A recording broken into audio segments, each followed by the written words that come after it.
Welcome to iDream media. Acidity చాలా మందిని ఇబ్బంది పెడుతూ ఉంటుంది. అసలు ఎందుకు ఈ సమస్య వస్తుంది? సో యాసిడిటీ అసలు లక్షణాలు ఏంటి, మరి రాకుండా జాగ్రత్తలు ఏంటి, వస్తే హెర్బల్ మెడిసిన్ వైద్య విధానం ద్వారా ఎలా తగ్గించుకోవచ్చు, వివరాలు తెలుసుకుందాం. ఈరోజు మనతో పాటు ఉన్నారు ప్రముఖ alternative medicine specialist doctor Swathi గారు. మేడం నమస్తే అండి. నమస్తే లక్ష్మి గారు. జనరల్గానే చూస్తే అందరూ కూడా ఈ యాంటాసిడ్స్ ఇలాంటివి వాడుతూ సప్రెస్ చేయడమే కానీ దీనికి పూర్తి స్థాయిలో సొల్యూషన్ లేదే అనుకుంటున్నారు. కడుపులో మంట, యాసిడిటీ మనం జనరల్గా మాట్లాడితే ఎందుకు యాసిడిటీ సమస్య ఇంతలా పెరిగిపోయింది? ఈ హెర్బల్ మెడిసిన్ ద్వారా ఎలా తగ్గించవచ్చు దాన్ని? ప్రాబ్లం ఏమైపోయిందంటే సమస్య వచ్చినప్పుడే మనం బాధపడడం ఎక్కువ అయిపోతుంది, లేదా దానికోసం రూట్స్ నెతుకుంటూ ఉంటారు. ఏం చేయాలి, ఎలాగ వెళ్ళాలి అండ్ సమస్య వచ్చే వరకు దాన్ని నెగ్లెక్ట్ చేసేస్తాము.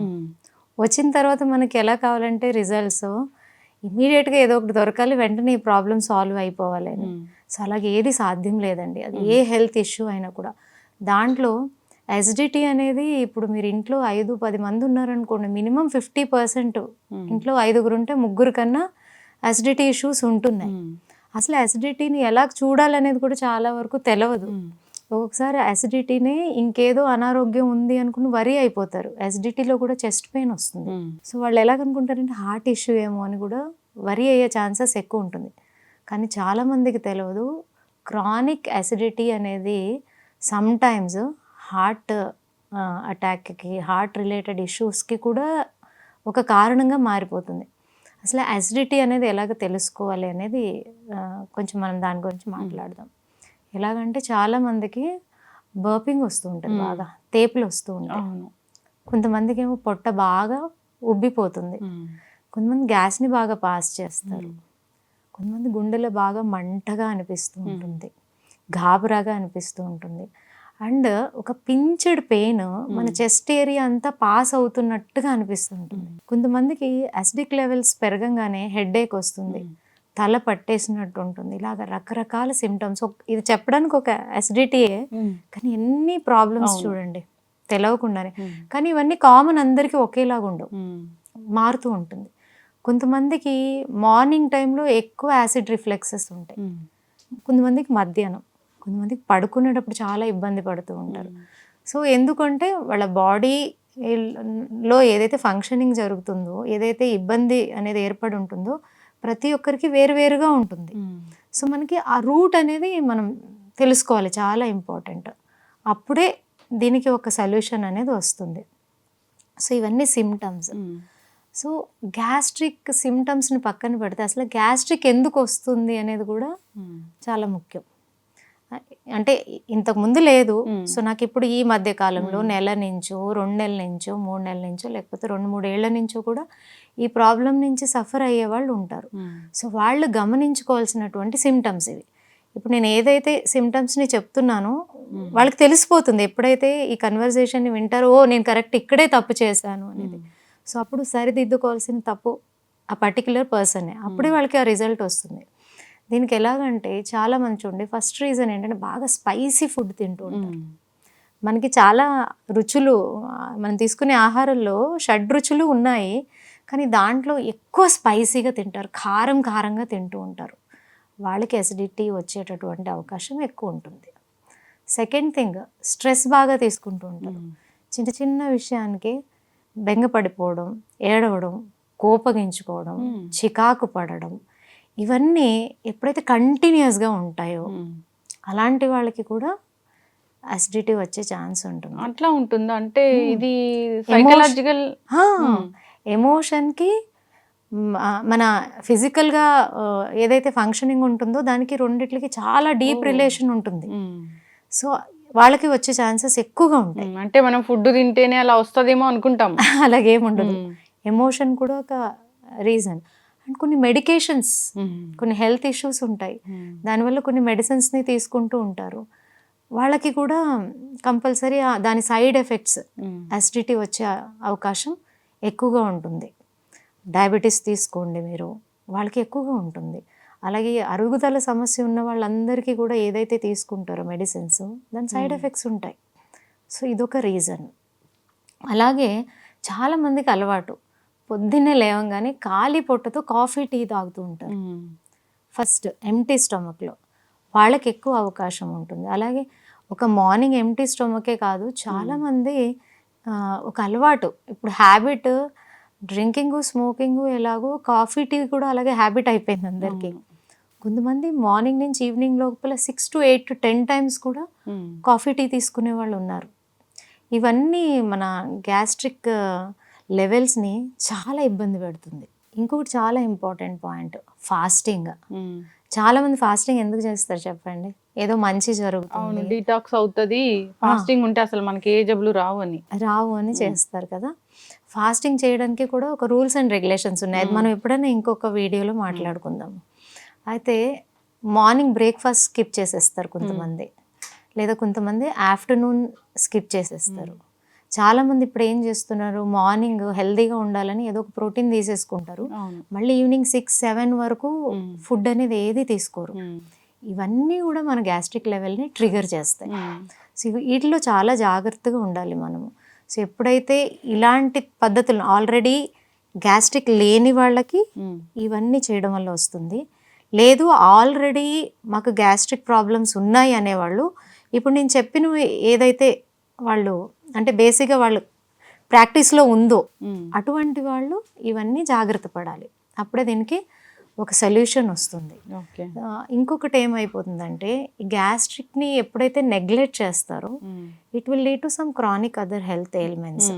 సో ఫస్ట్ మనం దీని నుంచి బయటపడడానికి ఏం చేయాలి?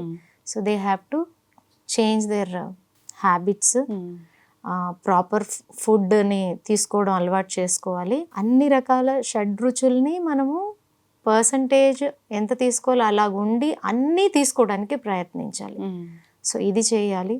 అలాగే ఈ ప్రాబ్లం ఉన్నవాళ్ళు కొన్ని బ్రీదింగ్ ఎక్సర్సైజెస్ చాలా చాలా హెల్ప్ చేస్తాయి. బేసిక్గా సడన్గా గ్యాస్ట్రిక్ లెవెల్స్ పెరిగిపోయింది అని అనుకోండి, అప్పుడు ఒక బ్రీదింగ్ ఎక్సర్సైజ్ చాలా హెల్ప్ అవుతుంది. జస్ట్ చెప్తాను, దీన్ని ప్రాణాయామాల్లో కూడా వాళ్ళు ప్రాక్టీస్ చేస్తూ ఉంటారు. But it is very simple, మనం కూర్చున్న చోటే ప్రాక్టీస్ చేయొచ్చు. సో మంచిగా డీప్ బ్రీత్ని నోటి ద్వారా టంగ్ని ట్విస్ట్ చేసి తీసుకోవాలి, ముక్కు ద్వారా. జస్ట్ వన్స్ నేను చూపిస్తా.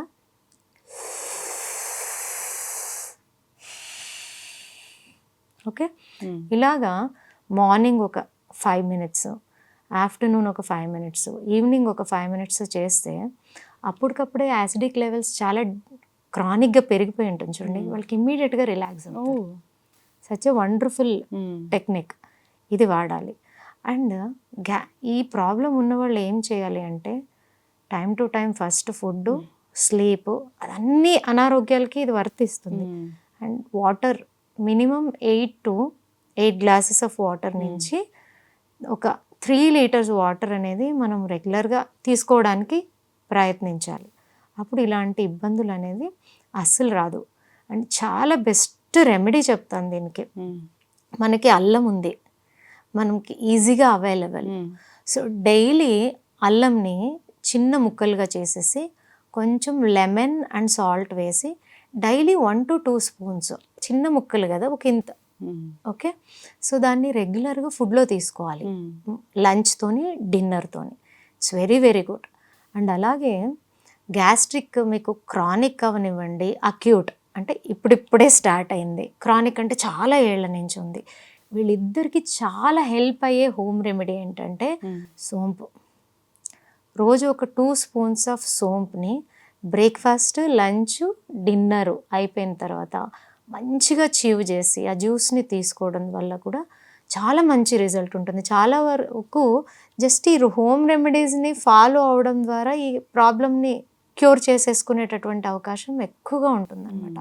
లేదా మీరు చాలామందికి ఏంటంటే వాటర్ ఎక్కువగా తీసుకునే అలవాటు ఉంటుంది, చాలా ఎక్కువగా. సో ఈ ఫుడ్ తినేటప్పుడు కూడా ఎక్కువ వాటర్ తీసేసుకుంటారు. ఇది ఒక మిస్టేక్ అండి. బేసిక్గా మనకి ఏమవుతుందంటే, మన పొట్ట భాగంలో హైడ్రోక్లోరిక్ యాసిడ్ అనేది తయారవుతూ ఉంటుంది. అదేం చేస్తుంది, బేసిక్గా మనం తీసుకునే ఫుడ్ని ఎంత కావాలో అంటే నెక్స్ట్ లెవెల్కి పంపించే కన్నా ఏదైతే ఫస్ట్ డైజెస్టివ్ ప్రాసెస్ ఉంటుందో ఆ డైజెషన్ అయ్యే ప్రాసెస్ అది అక్కడే కంప్లీట్ అవుతుంది. నేను ఇందాక ఏ అయితే చెప్పాను చూడండి, ఇలా ఇలా చేయడం వల్ల వస్తుంది అని, ఎప్పుడైతే అవన్నీ చేస్తూ ఉంటారో ఈ హైడ్రోక్లోరిక్ యాసిడ్ లెవెల్ బాగా పెరిగిపోతుంది. పెరిగిపోయి ఏదైతే లేయర్ ఉంటుందో మనకు ఒక లేయర్ ఉంటుంది, healthy layer which is very మనకి మూమెంట్కి చాలా హెల్ప్ ఉంటుంది అనమాట. అదంతా డ్యామేజ్ అయిపోతుంది, యాసిడ్స్ అన్నీ పైకి కొట్టేస్తుంది. సో దీనివల్ల అనమాట ఇవన్నీ జరిగేది. సో ఇది కనుక మనము ప్రాక్టీస్ చేస్తే నేను ఏదైతే మీకు చెప్పానో ఈ లేయర్ని కూడా డ్యామేజ్ అవ్వకుండా చూస్తాం. ఓకే, ప్రొటెక్షన్ అనేది ప్రొటెక్షన్ ఉంటుంది, అసిడిక్ లెవెల్స్ని తగ్గిస్తుంది అనమాట. సో వాళ్ళు ఏం చేయొచ్చు, ఒకటి సోమ్ని చివ్ చేసి తినొచ్చు. కొంతమంది పాపం ఏజ్ అయిపోయిన తర్వాత వాళ్ళకి చివ్ చేయడానికి కష్టం ఉంటుంది, పళ్ళ ఇబ్బంది ఉంటుంది.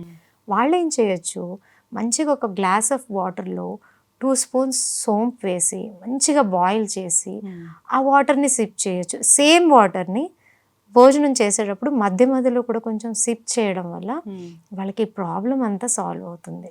సో ఇలాంటి చిన్న చిన్న స్టెప్స్ తీసుకోవడం వల్ల మనం ఈ ప్రాబ్లమ్ని సాల్వ్ చేసుకోవచ్చు. సపోజ్ నేనైతే కోరుకుంటాను, నేను చెప్పే చిన్న చిన్న హోమ్ రెమెడీస్ వాళ్ళు ప్రాక్టీస్ చేసి వాళ్ళకున్న ఇబ్బంది నుంచి బయటకు రావాలి అని.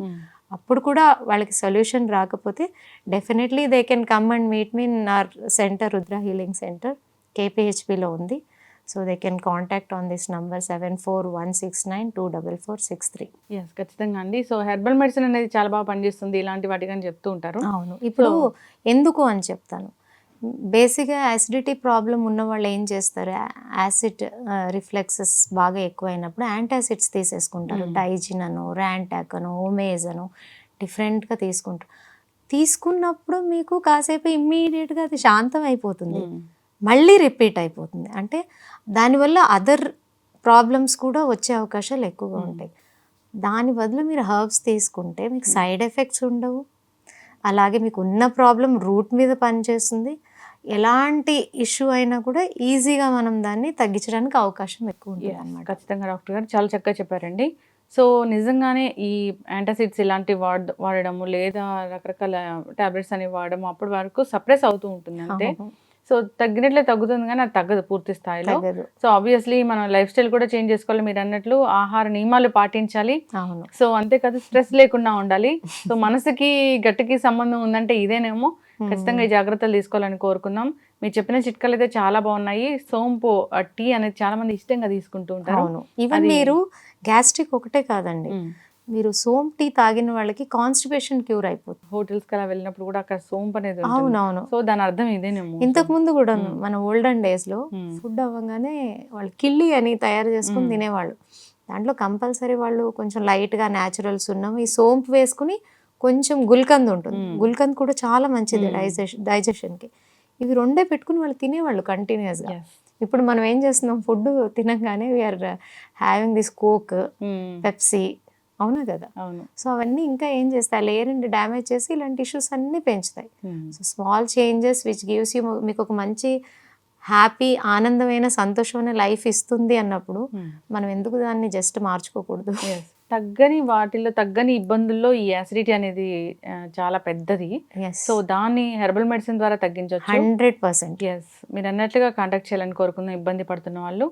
సో న్యాచురల్ రెమెడీస్ కూడా చాలా చక్కగా పనిచేస్తాయి, వాడుకోవాలని కోరుకుందాం. చాలా చక్కటి ఇన్ఫర్మేషన్ అండి, ధన్యవాదాలు. థ్యాంక్ యూ లక్ష్మి గారు.